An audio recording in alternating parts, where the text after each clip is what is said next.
영화 한 편을 소개하면서 말씀을 시작하고자 합니다.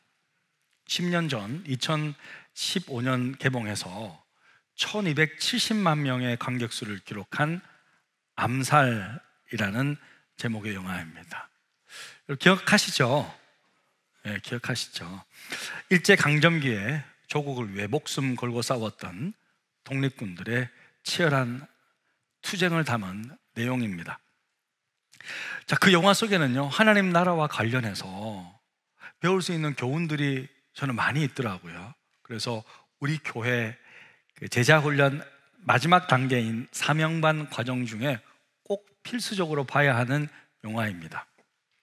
또 영화 속 인물 중에는요, 자신의 이익과 권력을 위해 동지를 팔아넘긴 밀정, 누가 등장하죠? 염석진이에요. 저 사람이 염석진 대장이 등장합니다. 자, 염석진은 처음부터 배신자는 아니었습니다. 그는 원래 독립운동을 위해서 상해에 있는 대한민국 임시정부를 위해 생명 바쳐 싸웠던 독립투사였습니다. 하지만 일제의 가혹한 고문으로 두려움과 욕심이 스며들기 시작했어요. 그래서 결국은 자신을 키워준 공동체를 배신하고 가족 같은 동지를 죽음으로 내모는 배신자가 되었습니다. 자, 여러분, 영화 속의 이 염석진은요, 실존 인물인 밀정 염동진을 모티브한 거예요. 실제 저런 사람이 있습니다. 염동진은 중국에서 항일투쟁을 해요. 하다가 일본 관동군에게 붙잡힙니다. 그리고 고문을 당한 후에 일제에 협력하게 된 거예요. 자, 그런데 여러분, 자, 오늘 말씀을 보니까요, 2000년 전 예루살렘의 한 다락방에서 또 한 명의 배신자가 등장합니다. 그는 세상 누구보다도 선하고 진실한 자기 스승이었던 이분과 3년을 함께 지냈습니다. 말씀을 들었고요, 기적을 보았고요, 큰 사랑도 받았습니다. 그의 이름은 누구죠? 가룟 유다입니다. 여러분도 아시다시피 예수님은요, 유다가 배신할 것을 미리 알고 있었습니다. 그럼에도 불구하고 그와 마지막으로 함께 식사도 했고요, 종의 모습으로 발도 씻겨 주었습니다. 보통 사람 같으면 스승이 무릎 꿇고, 그죠? 자기 발까지 좀 씻어주면요, 이 스승을 배신하려는 그 마음의 양심의 가책을 좀 느끼고 눈물도 한번 흘릴 법한데요, 유다에게는 그런 양심도 없는 모양입니다. 유다는 몇 번이고 돌이킬 수 있는 기회가 있었지만요, 꿈쩍도 하지 않습니다. 예수님은 유다의 그 뻔뻔한 모습에 힘드셨던 모양입니다. 그리고 이제 제자들 앞에서 폭탄 선언을 이렇게 하십니다. 21절입니다. 예수께서 이 말씀을 하시고 심령이 괴로워 증언하여 이르시되 내가 진실로 진실로 너에게 이르노니 너희 중 하나가 나를 팔리라. 주님의 마음은 너무 아프셨어요. 십자가의 고난도 앞으로 힘드실 텐데 3년 동안 함께했던 자신의 제자가 끝까지 돌이키지 않고 배신하려고 하니 얼마나 그 마음이 힘드셨겠습니까? 여러분, 혹시 굳게 믿었던 사람에게 배신당해 보셨습니까? 당해보신 분들은 아시겠지만 세상에서 이것만큼 고통스러운 것이 없습니다. 배신이 얼마나 힘든 일이면요, 하나님이신 예수님도 이렇게 심령으로 괴로워하십니다. 여러분, 그래서 배신은요, 하나님도 고통스럽게 만드는 일이에요. 하나님도 인격이시잖아요. 그래서 다른 것은 몰라도 배신자만큼은 되지 말아야 합니다. 그래서 저는 오늘 말씀을 통해서 왜 배신자가 되는지를 한번 좀 살펴보고 어떻게 우리가 끝까지 하나님 편에서 믿음을 선택할 수 있는지 같이 고민해 보기를 원합니다. 여러분, 유다가 왜 이렇게 배신자가 될 수밖에 없었을까? 그 시작은 바로 그의 생각 때문이었습니다. 그래서 여러분, 배신은요, 생각에서부터 시작되는 거예요. 여기서 시작됩니다. 요한복음 13장 2절인데요, 우리 전에 잠깐 보았던 말씀인데 같이 한번 읽겠습니다. 마귀가 벌써 시몬의 아들 가룟 유다의 마음에 예수를 팔려는 생각을 넣었더라. 예, 마귀가 유다의 마음에 배신의 생각을 넣었습니다. 사실 이 순간에 여러분, 유다는요 바로 돌이킬 수 있는 기회가 있었습니다. 사람은 누구도 생각 자체를 마음에 지나가는 것을 멈출 수는 없죠. 그런데요, 그 생각이 마음에 둥지를 틀지 못하도록은 할 수 있잖아요. 나쁜 생각이 들고 악한 생각이 찾아올 수 있지만 고개를 흔들면서 내가 왜 이러지? 그러면서 딱 생각을 털어버리고 바르게 생각할 수 있습니다. 그래서 종교개혁자 마틴 루터는요, 이런 말을 했어요. 새들이 당신의 머리 위에 나는 것은 어쩔 수 없지만 새들이 당신 머리에 둥지를 만들지 못하게 할 수는 있다. 맞습니다. 사실 마귀는요, 지속적으로 우리 마음에 주님을 배신하고 주님을 떠날 생각을 심고자 합니다. 자, 이 사탄 마귀라고 그러잖아요. 이 같은 말인데, 이 히브리어로 이 사탄이라고 하죠.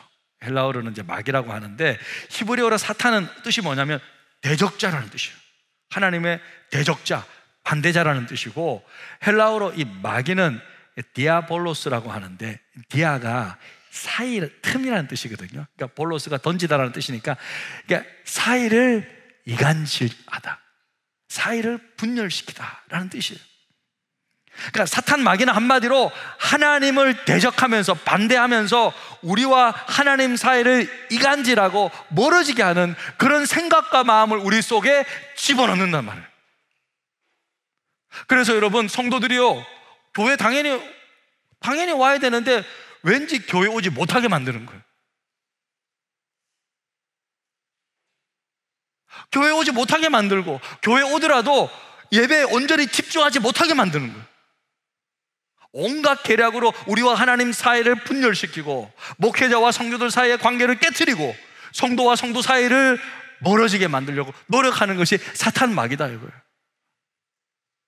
내 마음속에 여러분, 교회가 싫고 목사가 싫고 성도가 싫고 뭐 이런 마음이 들면 이거 지금 누가 역사하고 있구나, 이렇게 깨달으셔야 돼요, 여러분. 그래서 사도 바울은요, 에베소서 4장 27절에 마귀에게 틈을 주지 말라 그랬어요. 6장 11절에는요, 마귀의 관계를 능히 대적하라고 경고하고 있어요. 사랑하는 성도 여러분, 그래서요, 우리가 하는 생각이 너무 중요한 거예요.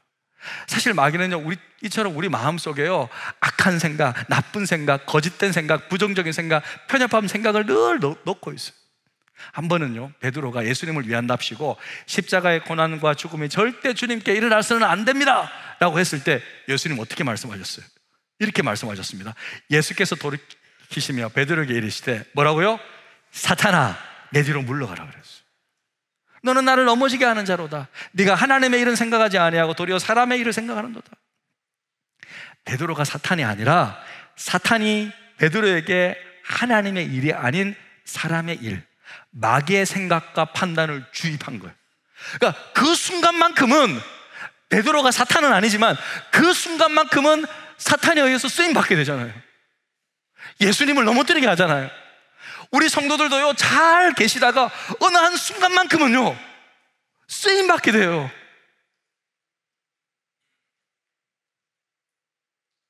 목회자가 목회 못하도록 힘 빠지게 만들어버리고요, 관계를 그냥 깨트려버리고요.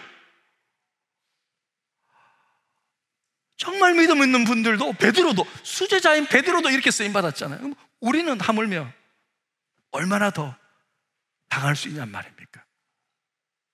그래서 우리는 늘 깨어 있어야 합니다. 우리 속에 피어오르는 세상적이고 세속적이고 반성경적인 모든 생각의 씨앗들을 마음속에서 뽑아버리시기를 주님의 이름으로 축복합니다. 우리 마음은요, 정원과도 같은 거예요. 정원, 가든과 같은 거예요. 여러분, 정원은요, 그냥 방치해두면요, 한 며칠만 지나면 잡초가 그냥 자라는 거예요. 그러니까 뽑아줘야 되잖아요. 누군가가 깨끗한 정원을 보고 있어요. 누군가는 관리하고 있다는 뜻이에요.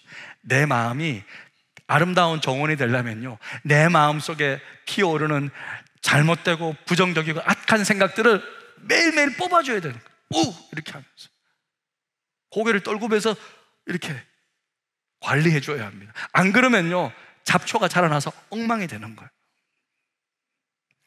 여러분, 내 생각이 늘 옳다고 생각하며 살아가는 것은 아주 위험합니다. 말씀이 진리이지 내 생각이 진리는 아니지 않습니까? 우리는 자주 오해합니다. 어떤 할머니가 모처럼 미용실에 가서 아주 젊어 보이는 색깔로 염색을 하고 머리를 아주 이쁘게 단장하고 집으로 돌아오고 있었어요. 예. 너무 그렇게 심각하게 듣지 마시고 지금 재밌는 이야기를 할 시점입니다.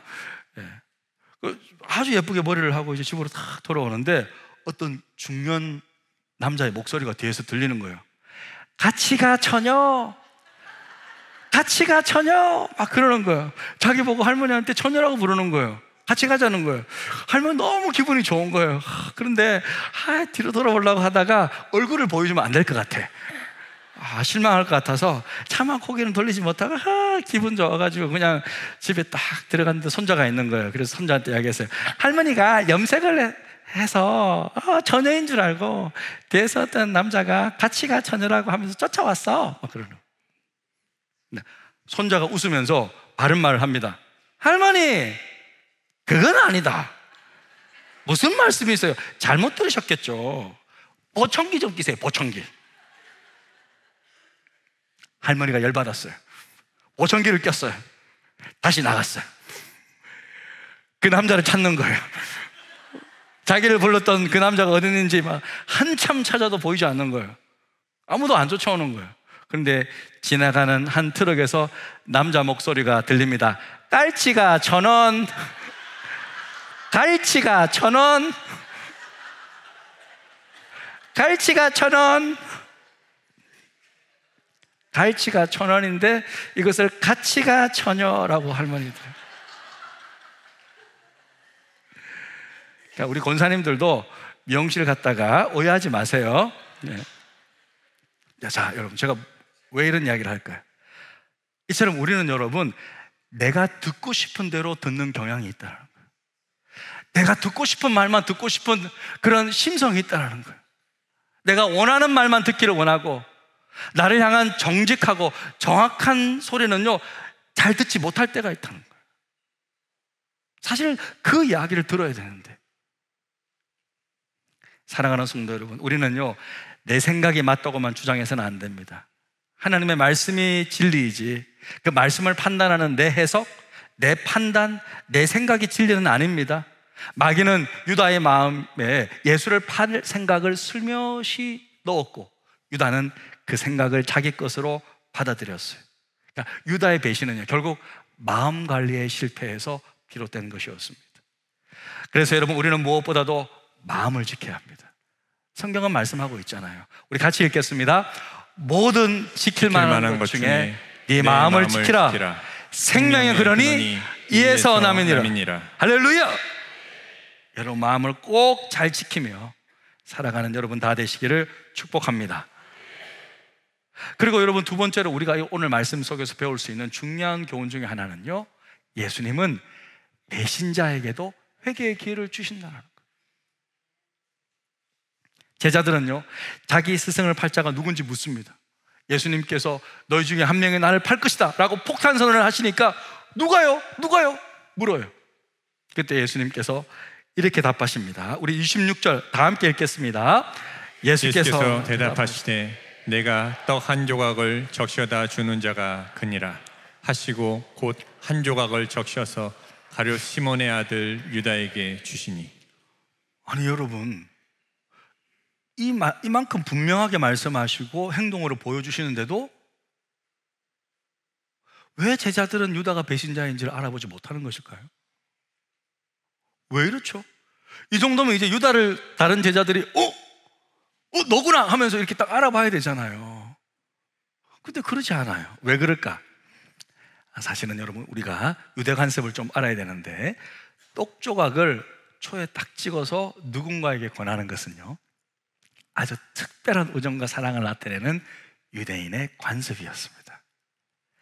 그래서 제자들은요, 지금 이 모습을 유다를 향한 예수님의 사랑과 관심을 표현하는 것으로 여겼지, 설마 유다가 배신자라고는 생각지도 못했던 거예요. 그런데 예수님의 이 행동은요, 지금 유다에게 마지막 사랑의 손길을 내밀고 있는 거예요. 회개할 수 있는 마지막 기회를 지금 주고 계시는 거예요. 유다야, 마음속으로 막 말씀하고 있는 거예요. 유다야, 괜찮아. 지금이라도 돌이키면 돼. 내가 아직도 너를 사랑하고 있어. 그런 의미로 지금 떡 한 조각을 딱 주고 있는 거예요. 유다야, 그러지 마라, 그러지 마, 혹시 돌이켜라 하면서 아직도 기회가 있어 라고 마지막 기회를 주신 것이었어요. 그러나 유다는요, 그 떡을 딱 받으면서도 돌이키지 않습니다. 오히려 떡을 딱 받은 후에 입을 싹 닦아버리는 거예요. 오히려 와, 양심의 화인을 맞은 것 같아요. 제가 볼 때는 완전히 사탄에게 넘어가 버렸습니다. 27절입니다. 조각을 받은 후 곧 사탄이 그 속에 들어간지라. 이에 예수께서 유다에게 이르시되 네가 하는 일을 속히 하라 하시니.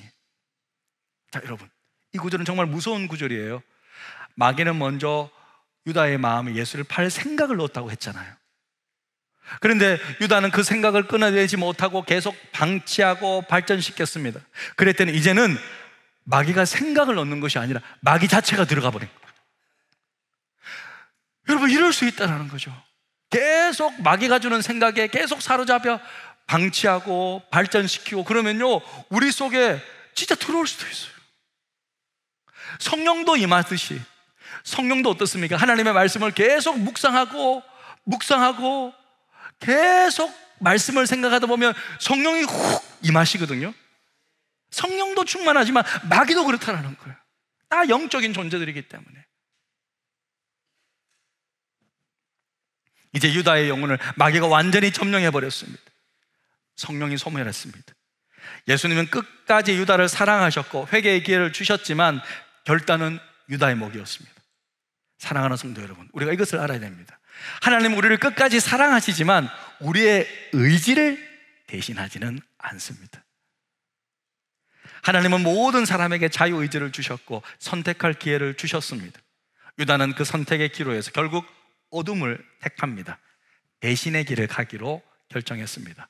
30절입니다. 유다가 그 조각을 받고 곧 나가니 뭐라고요?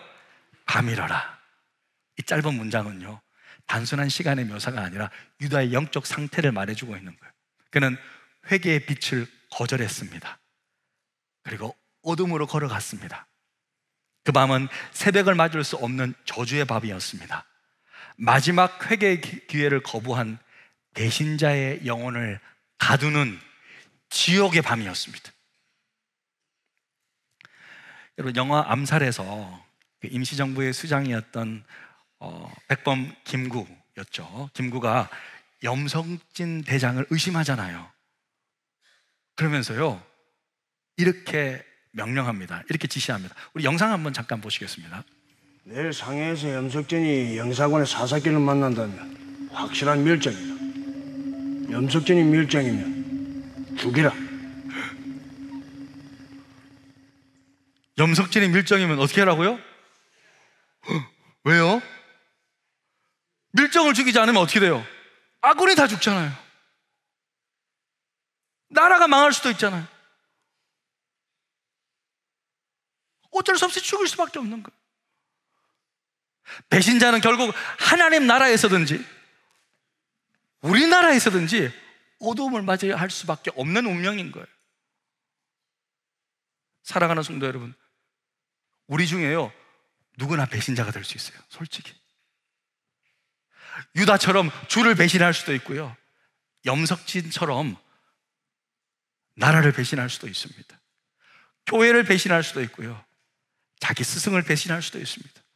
목회자를 배신할 수도 있습니다. 하지만 우리에게는요, 회개의 기회가 있습니다. 돌아오기만 하면 됩니다. 예수님은요, 여전히 우리를 부르시며 기다리고 계십니다. 그래서 우리는 끝까지 믿음의 선택을 해야 합니다. 할렐루야. 디모데후서 4장 10절을 보면요, 또 한 사람의 배신자가 등장하는데요, 사도 바울은 이렇게 말합니다.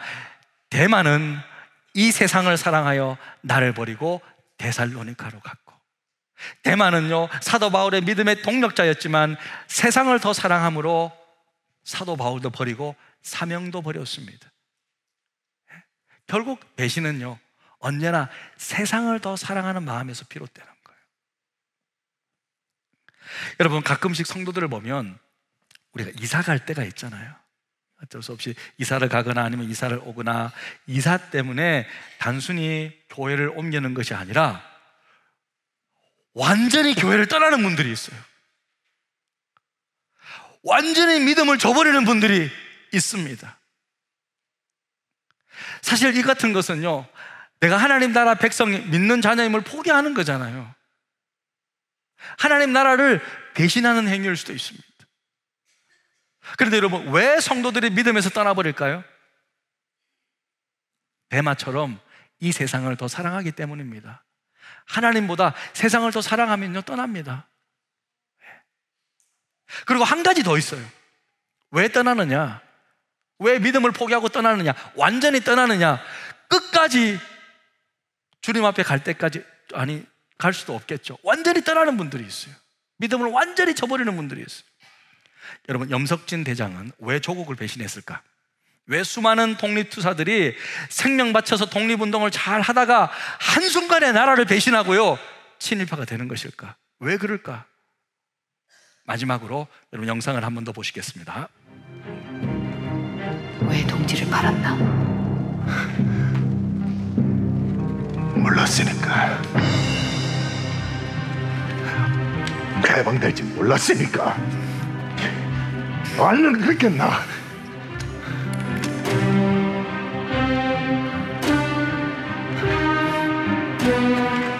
너 16년 전이고, 염석진이 밀정이면 죽여라. 지금 수행합니다. 배신자 염석진은 정말 대한민국이 해방될 줄 몰랐습니다. 정말 이 나라가 해방되고 이렇게 잘 살 줄 알았다면 끝까지 나라를 위해 싸웠겠죠. 근데 이제는 일제의 나라가 될 줄 알았어요. 이 나라가 완전히 일제국가가 될 줄 알았던 거예요. 그러니까 배신했습니다. 사람들이 왜 교회를 완전히 떠나버릴까? 완전히 믿음에서 왜 떠나버릴까? 하나님 나라에 대한 온전한 믿음이 없기 때문입니다. 이 하나님의 나라가 내 나라가 될 줄 모르기 때문이에요. 믿지 않기 때문입니다. 여러분, 하나님 나라는요, 내 나라예요. 우리 나라예요. 우리 예수님께서 우리에게 물려주신 나라예요. 믿음으로 교회를 지킨 성도들의 나라가 하나님 나라입니다. 그런데 이 천국에 대한 분명한 확신이 없었기 때문에, 정말 죽음 이후에 천국이 있을지 모르기 때문에, 사랑하는 성도 여러분, 혹시 하나님을 향한 이 믿음을 의심하고 있지는 않습니까? 혹시 여러분 중에 나 이번 주까지만 예배드리고 다음 주부터는 끝이다, 그런 분 계십니까? 그런 생각을 하고 있지는 않습니까? 여러분 안에 있는 성령의 불이 완전히 소멸되고 주님을 등지고 나를 구원하신 주님을 배반하려고 하지는 않습니까? 지금 여러분은 하나님 앞에서 어떤 마음과 생각을 품고 살아 계십니까? 사랑하는 성도 여러분, 회개하십시오. 돌이키십시오. 마귀가 주는 생각을 떨쳐버리십시오. 마귀를 대적하십시오. 마귀에게 틈을 주지 마십시오. 주님은 오늘도 우리에게 찾아오셔서 기회를 주십니다. 똑조각을 초에 찍어서 우리에게 내밀고 계십니다. 이 기회를 놓치지 마십시오. 다시금 주님의 음성을 들으십시오. 주님은 여전히 우리를 부르시고 기다리고 계십니다. 회개하고 일어나 주를 온전히 따르십시오. 말씀 앞에 진실히 서십시오. 그러면 밝은 새날이 다시금 여러분 인생에 펼쳐질 것입니다. 우리 시간이 말씀을 생각하시면서 우리 이 찬양의 고백을 올려드렸으면 좋겠습니다. 우리가 무엇을 믿는지 내 믿음을 고백하며, 우리의 삶 가운데 시련과 어려움이 있다 하더라도 믿음으로 고백하며 나아가는 저와 여러분 되기를 원합니다. 내게 허락하신 시련을 통해 나의 믿음 더욱 강하게 자라나고, 험한 산과 골짜기 지나는 동안 주께 더 가까이 나를 이끄시네. 내가 겪는 시험이 어렵고 힘겨워도 내 주님보다 크지 않네. 내 앞에 바다가 갈라지지 않으면 주가 나로 바다 위 걷게 하리. 나는 믿네. 주의 능력으로 내 삶 새롭게 되리. 나는 믿네. 주의 능력으로 담대히 나가리라. 주와 함께 싸워 승리하리라.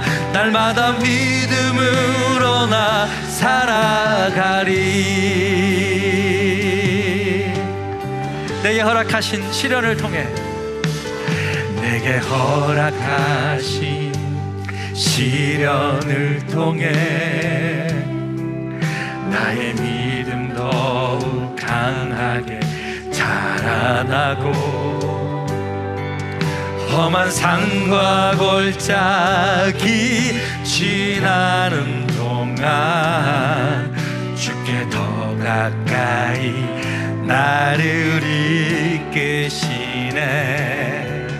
내가 겪는 시험이 어렵고 힘겨워도 내 주님보다 크지 않네.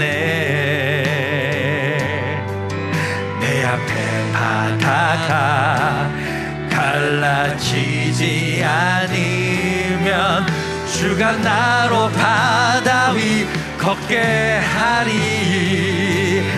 나는 믿네. 주의 능력으로 내 삶 새롭게 되리. 나는 믿네. 주의 능력으로 담대히 나가리라. 주와 함께 싸워 승리하리라. 날마다 믿음으로 나 살아. 나는 믿네. 나는 믿네. 주의 능력으로 내 삶 새롭게 되리. 나는 믿네. 주의 능력으로 담대히 나가리라. 주와 함께 싸워 승리하리라.